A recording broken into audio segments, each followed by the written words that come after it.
understood better than I can. Thank you very much, Ashley. Hello everyone. So I am a final year BSMS student here. I work in Supriyo Sir's lab. I did my summer project at ANU. So it was titled as Mantle and Entropy in Southern Australia by Shear University. So I will go through my project and what I did there. So starting with, I will go when a plate moves over the mantle, it shears the mantle and it creates the anisotropy on the mantle, which is composed of different crystals, mainly olivine. And shear splitting is the technique which we use to determine the anisotropy in the mantle. And this point is an important point which we will come to later. That lithosphere, which is the upper portion of the earth, it sometimes contains a percentage anisotropy, which sometimes create a disruption between our goal, which is our aim is to detection the mantle flow using the Shear splitting. So before starting everything, let's basically how do we understand anisotropy using the seismic waves, specifically the shear waves, the S waves. So the S waves, when they move, they have two components, which are the ST and the SP. When an S wave moves through an isotropic media, it moves like this. The SP components in the vertical direction and the SH component in the horizontal direction, and they move in the same velocity through the medium. But when an S wave passes through an anisotropic media, both of them gets modified into a faster wave and a slower wave. And there is a time lag between the fast and the slow wave. All these three components, this fast wave, this slow wave, and the time delay between them are used to characterize the anisotropy. So when these two waves are transformed into these two waves, there is a shift in polarization between them. That means if they were like this, they slightly change their angle like this. So we use that angle to characterize the anisotropy. Here you can see a model of the lithosphere as a mantle. The mantle majorly consists of olivine, and olivine is of different types. Here you can see A, B, C, and E types. Majority of the mantle is of this A type olivine, which has a property that when the lithosphere is moving over the mantle and it is shearing the mantle, the A-type olivine orients itself in a way that the olivine crystals have their fast direction along the motion of the plate. So this helps us in detection of the motion of the plate through the detection of the A-type olivines. This we can't do if we have a B-type olivine instead of it. So it's a good thing for us. In terms of methodology, in Shear splitting, there are three methods we can use: the rotation correlation method, the minimum energy method, and the eigenvalue method. Among them, the rotation correlation method is the one method which we can visualize it the better way. In it, what we do is we have the faster wave, we have the slower wave, and the time delay between them. We rotate the faster wave and the slow wave simultaneously and bring the time delay gap means closer to each other, thus cross-rotating the waves one after the another. This we do simultaneously, and thus performing a grid search operation. Let me explain in a diagram. So this is a three-component seismogram. We have the north, the east, and the vertical component.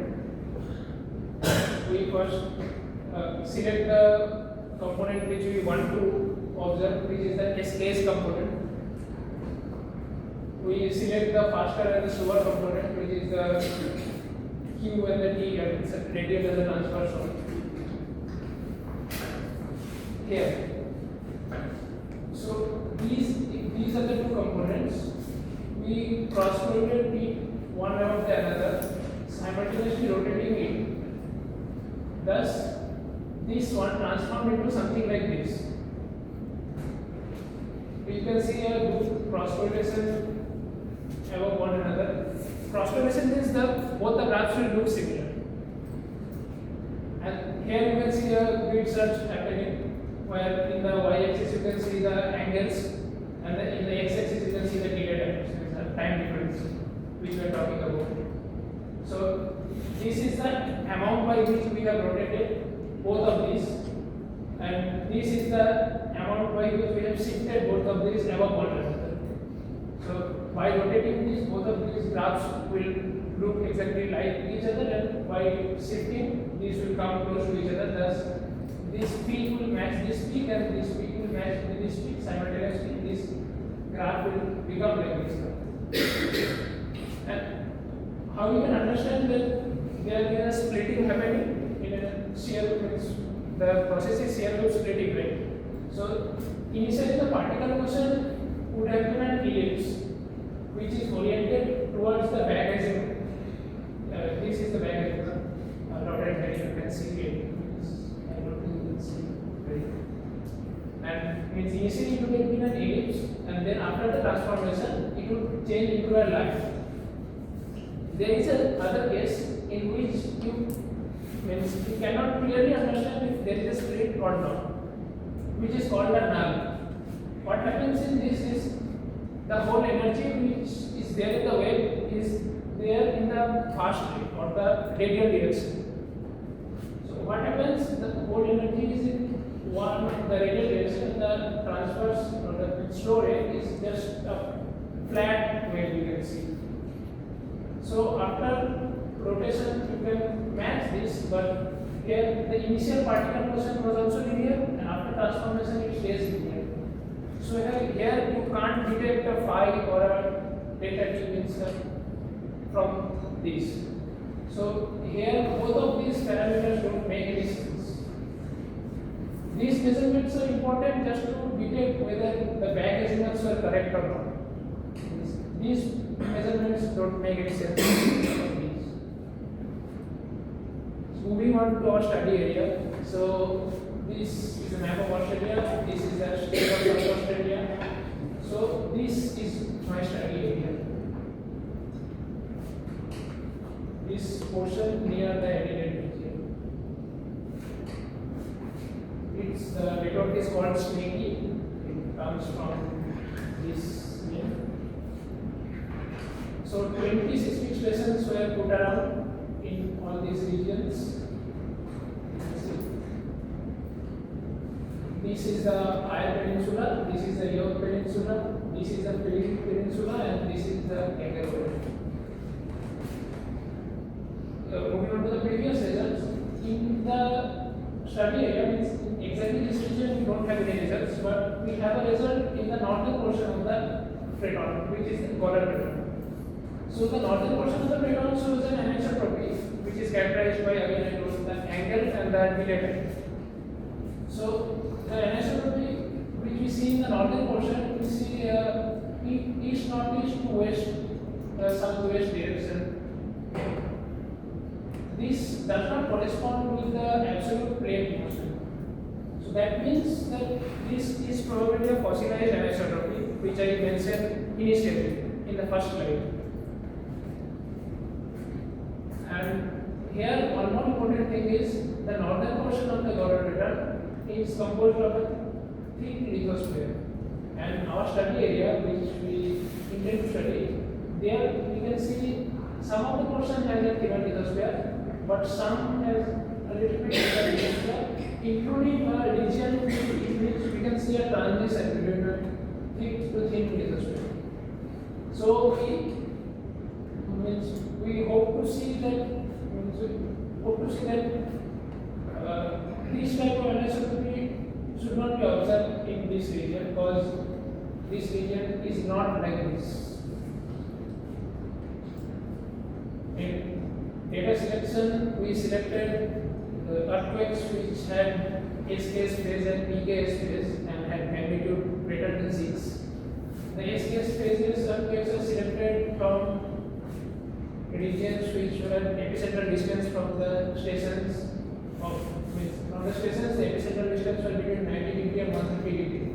And for the PKS phases, we selected earthquakes which had epicentral distances from the stations as 130 degree and 150 degree. And then we filtered the data between 0.04 and 0.12 volts.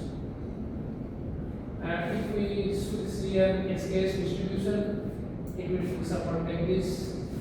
We have some earthquake from Himalayas, some from Europe, some from the Pacific, some from South America. Moving on to the results. In the results, we see that something more complex than what we observe. We don't see that there is a correlation between what we hope that there will be a transition from a thin to a thin lithosphere. So initially the motion was something like this. So we will just see something changing something from this to something somewhere else. But we see something changing randomly in this whole region. So these are individual measurements just put on top of one another. Means these are not averaged out. So if we average out, we would have more detailed results, but I did not have the time to do that.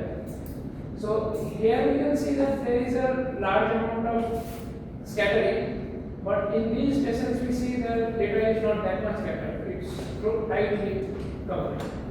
Here we see that in these regions the delay times are much higher, but here we see the delay times are much shorter.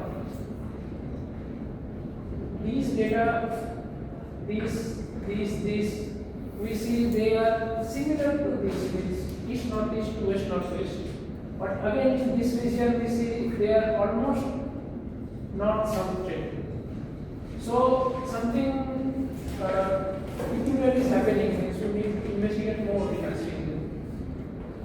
Something more interesting happens if we just overlay the fault map of the region on the data we just found out. So in the northern portion, in the previous data, we had the faults which were at low angles to the anisotropies. If you just see here. But the results which we found out here, we don't see a fault which is at a very low angle. All the faults which we observe are at quite some angle to the anisotropy which is there.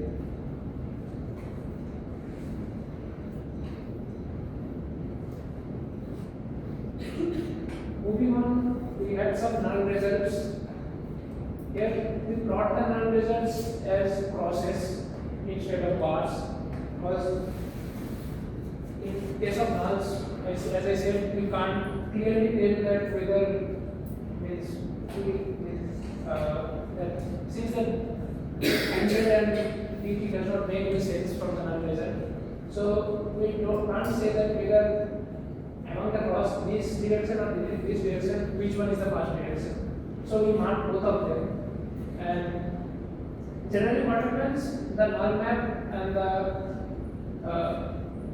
split map, they agree with each other that if in the null map this was the direction of split, in the split map this was the direction of split, then in the null map also this would be the direction in which the back is going. So we see that the thing here is followed, but we see large scattering between the nulls here and here. But more or less the nulls are quite tight in these regions. In conclusion, I can say that the region here in which the snaky array is deployed, it needs further investigation to explain exactly what is happening. Because we don't generally see the anisotropies varying in such small distance level, which are about 50 kilometers, and at such sharp angles. So we need to look at the geology of the region to understand what exactly is happening.